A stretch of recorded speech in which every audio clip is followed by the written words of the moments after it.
I want to start with a question that I haven't really asked you all these years, but I think this is the time to do so. I mean, you were a student while you were writing Yak, and I remember you then.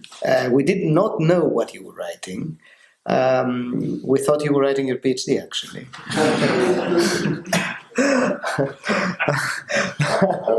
I was also writing that. There is a supervisor in the audience. He must have been thinking the same thing.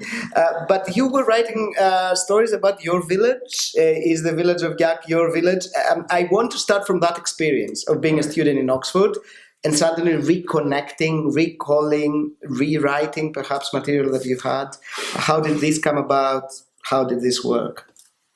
First of all, I would like to thank you for inviting me back in the crime scene and for the overwhelming introduction and presentation of my work, and thank everybody that is here with us today, especially some old friends and from the PhD years.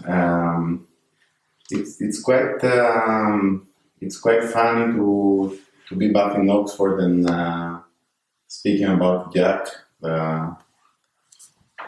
my book, because it kind of, I feel like kind of coming in a full circle. I mean, Oxford, in my experience here, played a pivotal role in the formation of this book, because Jack started literally with the occasion of a trip I did in Asia Minor for my PhD. Uh-huh. I mean, there was this, let's say, period of time before I even wrote the first short story, that I had this very vague picture of something that I wanted to do. I wanted to write about, but it was more like an abstract concept, like the evil that common men do. Let's say, I mean, the evil that resides in every one of us, and how this can come to the surface in certain situations, and what these situations would be. I mean, these extremities that the human psyche can reach. So while I was, let's say, into this kind of, I was exploring this idea and how I could make it into literature. I happened to travel to Asia Minor for 3 weeks to visit some archaeological sites that I was investigating in my PhD. So what was your PhD about? My PhD was about the foreign soldiers and their relations with the locals in Greek cities of Hellenistic Asia Minor. So, I mean, there is some relationship, let's say, with what the characters in the short stories of Jack are. The funny thing was that while I was traveling in Asia Minor, I felt kind of familiar with the places, despite the fact that it was my first time being in these places. And I realized that this was because I had heard of certain cities, certain places that I was visiting at that moment in the years that I was living in my village. There were these old people, friends of my grandfather, that whenever they were gathering, they were getting together and speaking for long hours. At a certain point, they would start speaking about their own fathers, who were soldiers in the Greco-Turkish war, and then they would speak about Asia Minor, like they had also been there. And I found this thing very, very intriguing. I mean, the fact that in 2013 I was in Asia Minor and I was kind of reminiscing these stories instead of, I don't know, kind of letting my own eyes tell me about what I'm seeing there. And at the end of the trip, I came again back to Oxford. I was kind of writing down the notes that I had taken during my excursions for the PhD, and at the same time I was thinking that this is also a material for something else as well. But still, I had not decided that I will do something like that. So again, by chance, I get an invitation by a Greek literary magazine to write a short story. And having fresh the experience from the travel, what I was seeing during this trip, and what I wanted to do before that, the abstract concept, the concept I was talking about, I thought, why not try to bring all these three things together? And the first story was kind of an experiment with, So the first story you wrote is the first story of the book, or? No, it's, I think the fifth story of the book is Savgeno Hodza Suzami. This was, because it was shorter, and it gave me also the opportunity to see if all these things that I want to put in work well together. The interesting thing is that you created then, and I suppose you kept writing the stories. And can somebody open the window, one of the windows? Well, I was thinking while you were talking that this is one of the great strengths of the book, is that it is a book about displacement in many ways. I mean, and I now realize that it was written during, or in its writing, there is a lot of displacement going on. I mean, it's a story about people who go from their village to Asia Minor to fight. It's a story about you having to write something else and then writing this. It's a story that talks about Asia Minor, but in a very Greek, it's a very Greek literary event you create, but in a language that is not 100% Greek. It uses a lot of the dialects that is used in your village, a form of Albanian,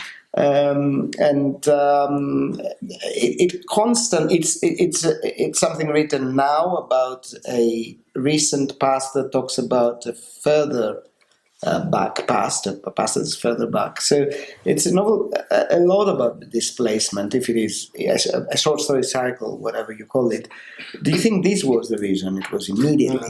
That's very accurate, and actually I was about to link this with Oxford as well, because you wrote it while you were in Oxford. At least half of it, and it might sound stupid, but I was kind of feeling my residence in Oxford as a weird displacement as well. I mean, it gave me quite a lot of time to ponder about my own identity and how this is constructed in a way. So this was one of the reasons that I got back to, let's say, the village roots. I mean, it was a process that for first time in my life made me actually turn back also to my village, which I was snobbing up to that point. I mean, in a way to try to find what constitutes my identity. I could not ignore that. So this played also a major role in the way the characters were built, and of course, in my choice to put them in that region, put in their mouth this dialect, etc. On the one hand, Oxford gave you that kind of feeling of displacement, gave you also like a group of historians and literary scholars that I know a lot of them talk about nostalgia, about memory, about the reconstruction of history, about history wars. It was a time we were talking very much about the kind of archive of the past. I don't know. Yeah, sorry. Now that I'm thinking about displacement might be the wrong term. Probably should be distance. I mean, it was, it created the right conditions actually to be able to see my Greek self without being inside, a Greek context. And of course, as you said, during the writing of the book, I made use of all these tools that I had gathered during my academic years. And about Oxford and the other thing, now that I remember, you gave me the opportunity with them mentioning this short story. Actually, in order to write a short story, I had to find to read the Canon, which is this series of oral laws that Albanians follow in northern Albania. And I could not find, of course, the book online or whatever, so I came in this very library. I borrowed it, photocopied it, and so. No, you should have said that in the beginning. That you're coming back to the actual building where the whole thing was. After GAC, GAC came with this immense popularity and opportunities, and I want to hear, of the things that you've done afterwards, what you think has been the most rewarding. What has been something that you want to share as a new avenue or new opening in your work? I think comics. That was the thing that I enjoyed the most, and I still enjoy a lot. So you do graphic novel. You work with designers and graphic designers, and you produce graphic novels, but also you're part of a community that creates magazines and right? Yeah, that's true. What happened with the graphic novel in Greece in the last years? Why so many? I don't really know. That's again. Okay, so there's two booms in recent years in Greece. One is the boom with GAC, and the other is with the graphic novels. There have been in the past a couple of graphic novels that were commercially very successful. So in the recent years, there were more and more publishers willing to invest on this new genre, let's say. So I suppose this is one of the ways to explain the phenomenon. As for the actual creators, I do not really know. I mean, when many of them turn to graphic novel or whatever, I suppose that, like me, most of them were just waiting for an opportunity to open for them. To do something else. To do something like that. I mean, for me, it was always a kind of a strong desire, let's say, to do a graphic novel or to do a comic series or whatever. But I'm saying this because people have said that, I don't know if it is related or not, but at this moment of this pressure, sociocultural pressure that Greece lives through, the visual has taken the upper hand in producing or in at least translating people's anxiety. I don't know if, the films, graphic novels, the theatre. It is the visual that people turned to. I mean, this is an argument that is being shaped around it, and people use the example, say, of you or other writers who work with now after they have published literature. They work with filmmakers and they work also with graphic novelists. Sometimes at the same time. In Greece, participating in what is the contemporary moment in Greece. I don't know if you see any relevance to the contemporary moment. That's what I'm. Sometimes this is just again a matter of chance. I mean, and the acquisition, let's say, of new means to enter a different industry. I mean, I always wanted to do cinema and comics, but before Gyak, nobody would have trusted me to write a single line. So for them, so for me, the phenomenon of authors jumping into another field or getting into another field can be explained through this. That actually they produce something that puts them on the map, and then it's easier for them to do something that they always wanted to do, like write a scenario for a film. How all these are going? Have you written a scenario for a film? Yes. And is it being... I was thinking, I have co-written a scenario for a feature film, and I have written lately a scenario for a short film, which right now is at the editing room. So, and this again, this film is of my favorite genre. It's a horror film. So this one I was saying about opportunities opening up. I always wanted to do a horror film, but again, it was Jack that allowed me to work towards this direction with more chances to succeed. You have to create a national splatter in order to then do the jump. So it's this direction. Yeah. It's interesting. You think of somebody returning to Greece at this moment as not having many opportunities in Greece, and suddenly you call them in 1 month they're writing a script for Hollywood because there are things that he's not talking about. The other month they're writing scripts for other films that are being made and short films, and then there's a lot happening in Greece at the moment. So.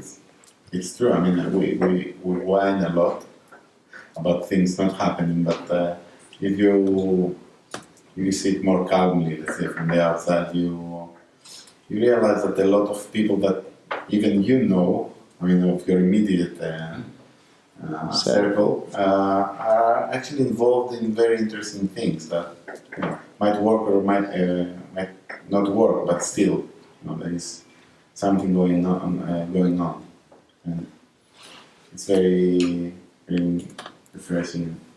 Questions on this? I was wondering, when you were writing the book, in terms of content but also language, did you hand it over to friends to help you with editing or to give you an opinion? Always. Actually, it happens that you stand right next to one of them, one very immediate circle. How much did they change the text? Yeah. How much did the text change after the edits from friends? For Jack, almost none at all. But it was, I always have this very low self-esteem and very, how should I say, I always feel desperate after I finish something. I feel like it's worthless and piece of trash. So my friends usually offer me these first consoling words that it's all right. I mean, you can work on it and make it better, but it's fine. In the case of Jack, Sotiris actually, who was the first, I think, to read the first story. In Oxford, right? Yeah, it was in Oxford. He told me, actually, that's a very interesting new direction.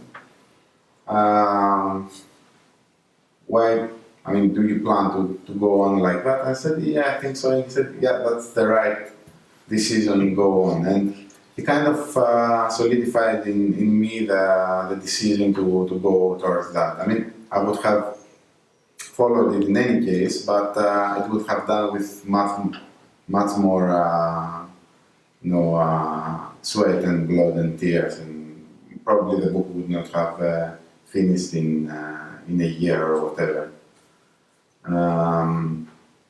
So that was, in a way, a special case because I did not do editing based on comments from friends afterwards, but for things that are written after Jack, which are more complex, because I'm actually I was exploring different styles and different themes or whatever. I have done, in certain cases, even a rewriting of half a story based on comments from these friends. And I just wanted to, well, first of all, it's really cool that you've tapped into two really emerging, well, two genres that are being resurrected at the moment, which is the graphic novel and the horror film. I mean, the horror film has enjoyed a massive resurgence recently for various cultural reasons, but that's really cool. But I want to ask you a bit more of a pragmatic question, which is doing all of these projects at the same time. In the current situation, as a writer, how do you make writing viable? And this is not just. I'm not relating this just to the crisis. I'm just relating this to just writers in general currently in the modern day. I mean, it's just getting more and more difficult to fully invest oneself in one's writing whilst making a living, or whilst trying to do that and trying to sort of keep the integrity of one's artistic projects intact. So how do you, how does writing figure in your life?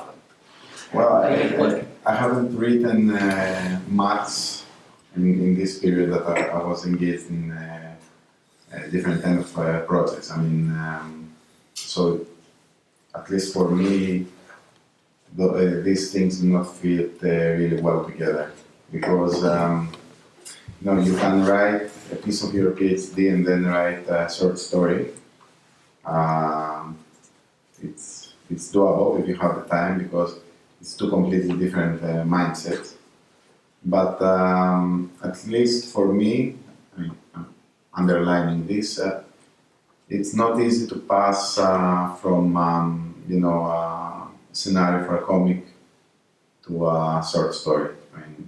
I mean, change your mindset and say, all right, now I stopped thinking in the way I was thinking when I was writing the scenario, and get directly into literature. It usually needs more time to leave the one thing behind and start getting into the next one. How feasible is for one to live as a writer in Greece today? Live off one's writing? As a literature. Yeah, writer. well, yeah. I I don't know, do you have to do other things? Do you have to work in for sure. advertising or? Well, I mean, if let's say you have a very successful book, But there is no such thing as an advance in Greece, exactly. right? You can kind of live off the royalties, but then again, only if you have very low Expectations. Or cost of living. For a year or no more than that. I was living off the royalties of my book, and well, I mean, I was fine, but I was living in together with my sister. I did not have many expenses. I mean, I was living like a student, which it's quite weird when you're 30 plus. I mean, not being able to feel kind of safe that you'll guard your independence, your financial independence for a bit. So I started doing other things as well. I mean, I was always looking for other things to do. Well, when I got the chance, I grabbed it and jumped into that, because at least for me it's impossible to live off your book without actually compromising the quality of your work. I mean, you will have to publish often and publish things that you're kind of sure that they're gonna sell a lot, and then there is a question of what a lot means. Thank you so much for coming, Thank and you. thank you for coming. Thank you.